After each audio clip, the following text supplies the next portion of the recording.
Dans cette vidéo, on va parler un peu de la liaison série.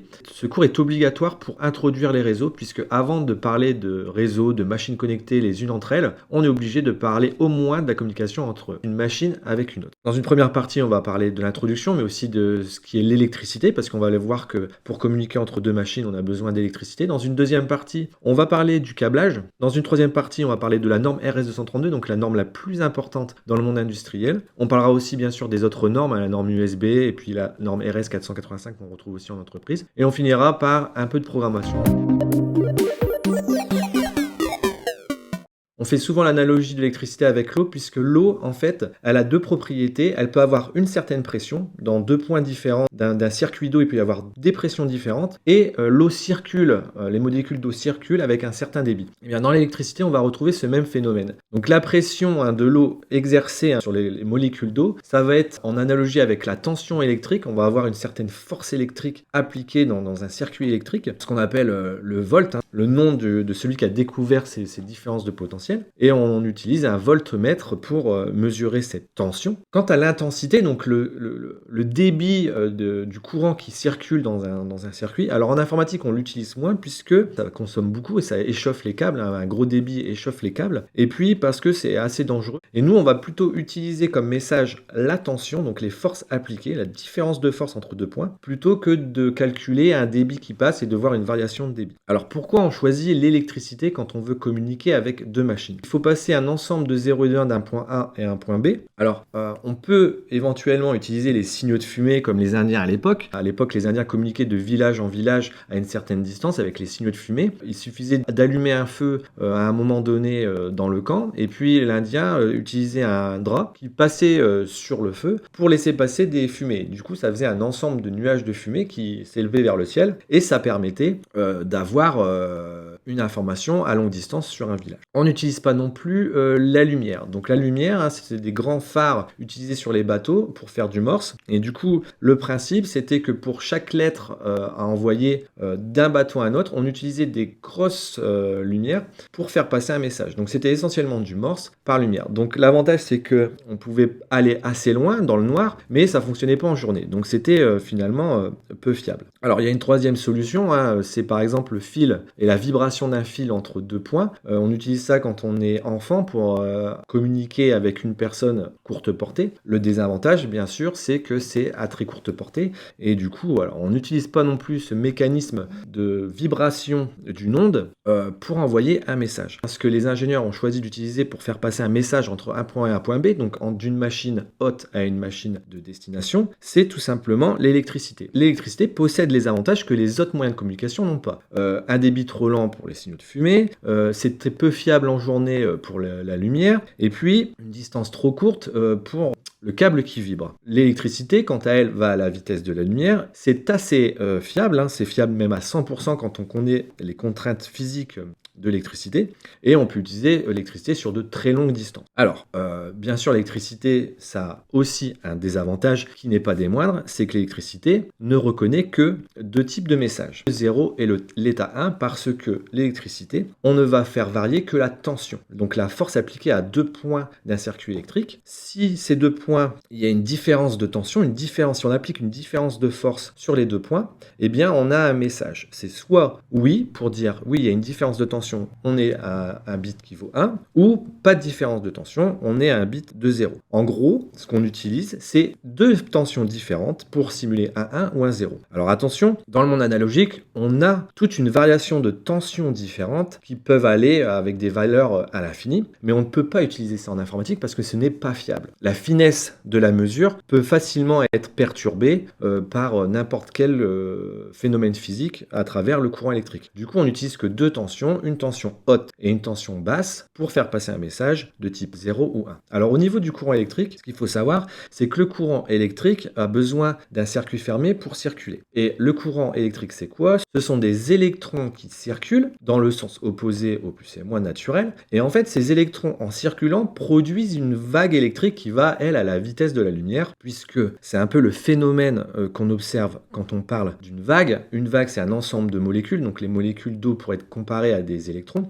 Les électrons, eux, vont se déplacer tout doucement, mais ça va former une certaine onde et du coup, comme tous les électrons se déplacent en même temps dans le circuit, on a vite l'information d'un point A à un point B quasiment instantané, ou du moins à la vitesse d'une onde. Ça, on peut représenter ça comme une vague. On a la vague qui progresse, donc le courant qui progresse, et les électrons qui se déplacent tout douce. Alors maintenant qu'on a parlé de pourquoi on utilise l'électricité, on va essayer de savoir à peu près pourquoi on utilise la tension et qu'est-ce que finalement c'est une tension électrique. Une tension, c'est un différentiel de potentiel. Donc c'est une différence de force entre deux points du circuit. Sur une chute d'eau, donc ici en fait on a une différence de force au plus haut et au plus bas, ça produit une certaine tension. Il y a une certaine force ici, dans le cas d'une chute d'eau c'est la pesanteur, c'est la force de pesanteur. Si on prend une tension en deux points plus petits, eh ben on a une plus petite tension. Et du coup, en électricité, si on prend une tension dans deux points, par exemple sur un câble, où il n'y a pas eu de différence de potentiel, on a une tension nulle. Si on avait pris une différence de potentiel en bas de la chute, quasiment au même niveau, on aurait eu une différence de 0. Ça veut dire qu'il n'y a pas de tension, il n'y a pas de force. C'est exactement la même chose dans un câble électrique. Alors du coup, pour mesurer cette différence de tension dans le câble, pour qu'il y ait vraiment un message d'un point à un point B, on ne peut pas utiliser un seul câble. Et ça, c'est la première information importante, puisque si on mesure la différence de potentiel entre ce point A là sur le câble et ce point A là B, il y a exactement le même potentiel. Du coup, la différence entre A et B, donc A moins B, produit 0. Il y a donc 0 de tension, 0 volts. On est donc obligé, pour une tension, d'avoir un deuxième câble. Et je vais vous faire tout de suite la démonstration avec un circuit électronique où je mettrai une LED pour représenter la partie réception et on enverra un message, une infinité de bits à 1 avec une valeur de 5 volts.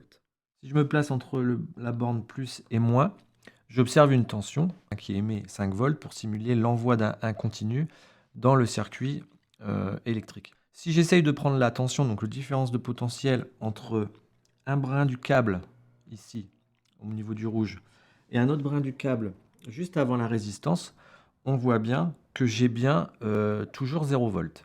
C'est-à-dire qu'il n'y a pas de différence de potentiel entre ce point-là et ce point-là. Par contre, si je prends le point ici, à ce niveau-là, et que je vais prendre un point, par exemple, après la LED, donc au niveau du récepteur, j'ai bien une différence de potentiel. Ça veut dire qu'il y a une différence relative de force entre le point qui est ici et le point ici. Si j'enlève le circuit retour, je n'ai plus de potentiel positif entre ici et ici. D'ailleurs, la LED est éteinte. J'ai 0 volt entre mon point émetteur et ma réception.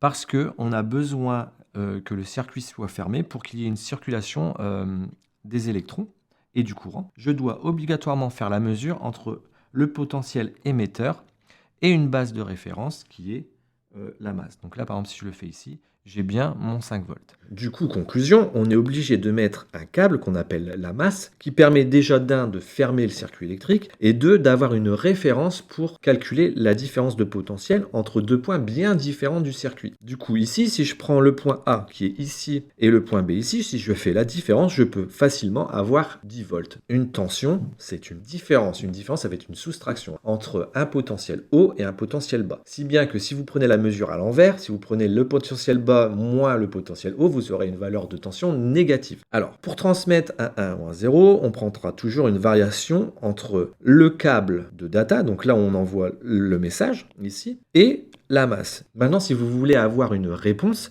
vous êtes obligé de mettre un troisième câble de réponse. Alors, la question c'est, est-ce qu'il faut mettre une deuxième masse pour pouvoir calculer cette différence de potentiel?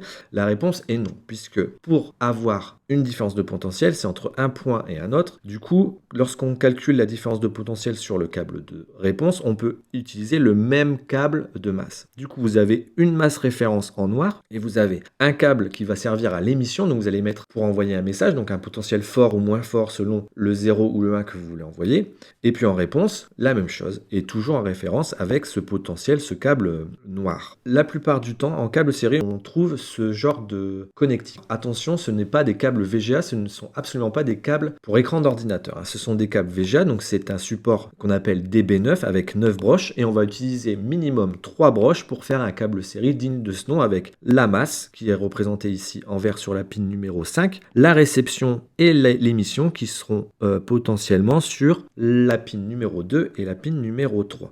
généralement le symbole du port série sur votre ordinateur est représenté par ce petit symbole-ci. Donc, dans un câble série, on a 3 brins, la masse, la réception et l'émission. Alors, au niveau de la norme RS232, la norme la plus connue, il faut savoir qu'on est toujours sur le modèle réseau, le modèle OSI, le modèle de la norme, et le RS232 va se situer ici dans la couche la plus basse du réseau, la liaison physique, c'est-à-dire comment on relie 2 machines entre elles. Vous verrez quand on va rentrer dans les détails du réseau dans le monde OSI, on va monter de couche en pré-couche et du coup vous allez apprendre que la couche numéro 3 c'est pour relier des réseaux entre eux, que la couche numéro 2 c'est la liaison locale, c'est pour relier plusieurs PC entre eux, d'accord? Et puis la couche la plus haute c'est souvent la couche logicielle. Alors au niveau de la norme RS232, c'est une norme série, c'est-à-dire que les bits sont envoyés les uns après les autres, à la différence d'un câble parallèle où les bits sont envoyés sur les 8 brins du câble parallèle à la suite. Ça provoque des erreurs puisque forcément il y a un problème de désynchronisation sur les câbles parallèles, ils ont été vite abandonnés. Maintenant, on trouve essentiellement plus que de la liaison série en réseau. Que ce soit un câble RJ45 ou un câble série ou un câble USB, on est sur des liaisons série, c'est-à-dire que les bits sont envoyés les uns après les autres et pas en même temps. Alors, c'est une transmission asynchrone, la norme RS232, ça c'est important, c'est un mot important. Asynchrone, ça désigne que on va envoyer les octets les uns après les autres. Donc, un octet, c'est 8 bits. Vous allez voir que la norme rajoute quelques bits avant et après pour sécuriser le protocole, mais en gros on va envoyer les octets après octets et puis il faudra s'arranger puisqu'on envoie tous les uns après les autres que la vitesse d'émission, donc celui qui envoie, à la même vitesse que celui qui reçoit pour éviter qu'il y ait un décalage de transmission. Ensuite, la norme prévoit en RS232 d'autres brins, donc on peut rajouter d'autres câbles à nos 3 câbles principaux qui sont l'émission, la réception et la masse. On a le câble RTS qui est un circuit de demande d'envoi, donc dès qu'il est alimenté, ça veut dire qu'on veut envoyer quelque chose. Le câble demande data terminal ready, ça veut dire c'est un câble qui quand il est alimenté dit que le terminal est prêt à recevoir. Au DCR, c'est un câble qui permet de dire que la donnée est prête à être envoyée, etc.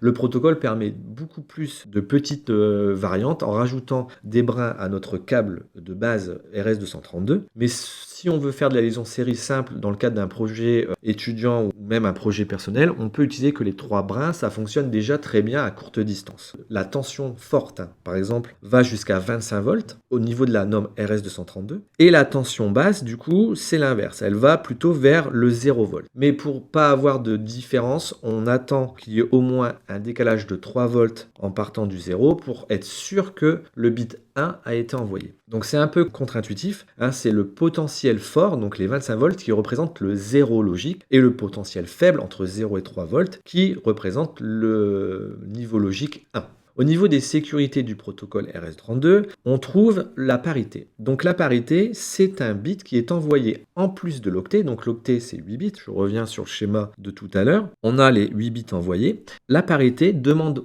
à la norme de calculer, selon 2 cas, soit une convention dite paire ou une convention dite impaire. En fait, on va calculer le nombre de bits qui est pair, donc les nombres de 1. S'il y en a un nombre pair, on va positionner la parité à 1. Et s'il y a un nombre impair, on va positionner la parité à 0. Et ça sert à quoi? Eh bien, ça sert que lorsque le message est envoyé, celui qui reçoit, il fait la même opération. Il va compter le nombre de bits à 1 ou le nombre de bits à 0. Il va vérifier si ce chiffre, le résultat de ce comptage est un chiffre impair ou pair, et donc va pouvoir vérifier qu'il n'y a pas eu de bit qui est passé de 0 à 1 ou vice-versa. Et puis, enfin, on terminera sur le circuit de conversion RS232, l'UART, l'Universal Asynchronous Receiver Transmitter. Donc, c'est une norme qui est dans les câblages série. Ça permet à ce que les niveaux de voltage du processeur qui sont entre 1 volt et 3 volts, ce petit circuit imprimé va pouvoir aller jusqu'à 25 volts pour transposer l'octet qui vient du processeur en octet un peu plus poussé pour passer dans le câble série. Alors au niveau de la partie 4, on retrouve la RS485 qui est une norme d'entreprise. À la différence majeure entre le RS232, le RS232, souvenez-vous, on n'utilise qu'un câble pour envoyer une donnée. Il est potentiellement possible que ce câble soit soumis à d'autres contraintes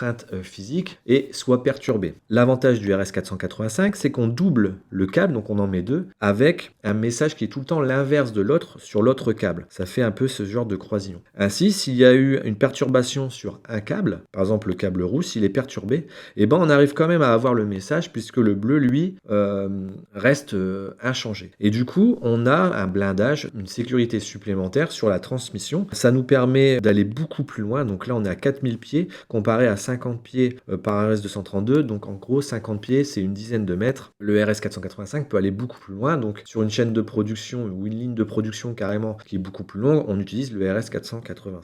Au niveau des autres normes série, on trouve l'USB qui lui est un très gros débit comparé à la norme série RS232 et RS485, mais le port USB lui est sur 2-3 mètres, 5 mètres maximum. D'ailleurs, si vous avez fait l'expérience d'acheter un câble de 10 mètres, vous verrez bien que selon les produits que vous branchez, ça ne marche pas forcément beaucoup mieux. Le monde de l'industrie va choisir son câble en fonction de ses besoins. On a une petite distance, mais on a besoin d'un débit, on va prendre de l'USB. On a des grandes lignes de production, on n'a pas besoin de débit, on va prendre du RS485, etc., etc.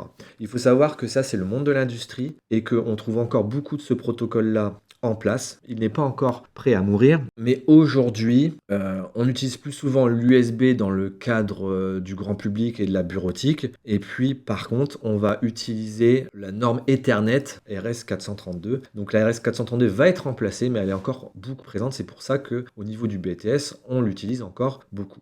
Au niveau du code, je ne vais pas vous détailler ligne après ligne ce qu'il se passe, puisque ces lignes risquent de changer au fur et à mesure du temps qui passe, mais je vais vous expliquer la logique. Alors le code ne sera pas forcément le même tout le temps, mais l'idée est là. Vous incluez les librairies qui sont nécessaires au port série, vous instanciez l'objet que vous avez besoin, donc l'objet QSerialPort dans ce cas-là, et je pense que ça va être comme ça sur Q5, QT5 et QT6, etc.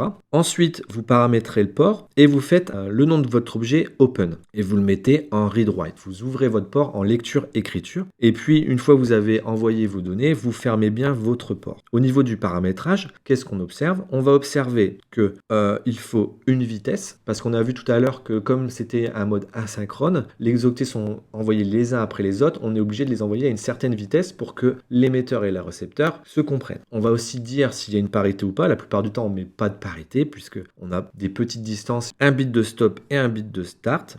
Pas de contrôle de flux, et puis on ouvre la connexion. Voilà. Alors, je vous ai mis en lien ici un tuto sur Qt. Il sera peut-être plus à la mode au moment où vous lisez votre vidéo, mais il est très facile sur Google de taper Qt port série et de voir un petit bout de code ou un tuto pour rentrer dans la case de la programmation. Quand on programme en C++ un port série, en fait, c'est dire au système d'exploitation qu'on va écrire dans un certain fichier. Que ça soit Windows ou Linux, à partir du moment où vous écrivez quelque chose sur le port com, vous écrivez dans un fichier du système qui est représenté du port com. En fait, programmer et utiliser le port com, donc ce fameux câble pour aller dans une machine ou pour aller dans un appareil qui est branché en série, c'est ni plus ni moins la même chose que d'écrire dans un fichier au niveau du C++, que ça soit Linux, Windows ou Mac. Tout ce que vous avez appris en programmation sur l'écriture et la lecture de fichiers, ça va être exactement pareil pour l'appliquer à une liaison série.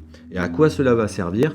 Et bien, vous allez pouvoir créer vos programmes et utiliser la physique de l'ordinateur pour sortir une information dans un câble et aller donner cette information à une machine, un robot et n'importe quel autre système qui se pilote en série. Au niveau des exercices, vous allez apprendre à souder un câble. Attention sur tous les schémas. Lorsqu'on regarde le DB9, on peut le regarder dans ce sens-là ou bien dans l'autre sens. Donc la plupart du temps, vous allez câbler ça à l'envers et la seule façon de voir si un câble marche, c'est de brancher deux PC entre eux et de démarrer l'application Hercules Serial qui permet d'envoyer très facilement des caractères sur le port série de votre ordinateur. En exercice 2, je vous propose de calculer la parité de ce message. Donc ce message est un message du cours. C'est un octet qui est envoyé, donc un octet sur 8 bits. Il a un bit de start ici et un bit de stop. Et il est configuré en no parité, donc on ne voit pas le bit de parité, parce qu'il y a deux modes de parité, le mode pair et le mode impair. Donc cet exercice 2. Et ensuite, l'exercice 3, ça va être tout simplement de faire un petit programme C++